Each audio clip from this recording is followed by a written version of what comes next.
பெரும்பாலான காலை நேரங்களில் இது இல்லாமல் ஒரு வேலையே நடக்காதுன்னா அது முக்கியமானது ஒன்று வந்து நான் டீயை தான் சொல்லுவேன். அந்த டீயோட டேஸ்ட்டும் சரி, அந்த ஜிஞ்சரோட காரம் இறங்கி அந்த இஞ்சி டீ குடிக்கிறப்போ தான் மைண்ட் கொஞ்சம் ஃப்ரெஷ் ஆகிட்டு ரிஃப்ரெஷ் ஆகிட்டு அந்த டேயே ஸ்டார்ட் ஆகிற மாதிரி இருக்கும். எத்தனை பேருக்கு அந்த மாதிரி ஒரு ஃபீல் இருக்குது? பெரும்பாலான ஹவுஸ் ஒய்ஃப்ஸ்க்கு காலை டிஃபனே இந்த டீ தான். இந்த சில்லுன்னு இருக்கிற கிளைமேட் வந்துட்டால் எதை நினைக்கிறோமே இல்லையோ சூடாக ஒரு கப் டீ குடித்தா போதும் அப்படின்னு தான் தோணும்.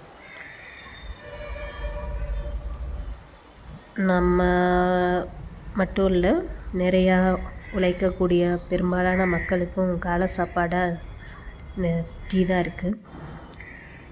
இந்த டீ உங்களுக்கும் பிடிக்கும், நீங்களும் அப்படி தான் அப்படின்னா ஒரு லைக்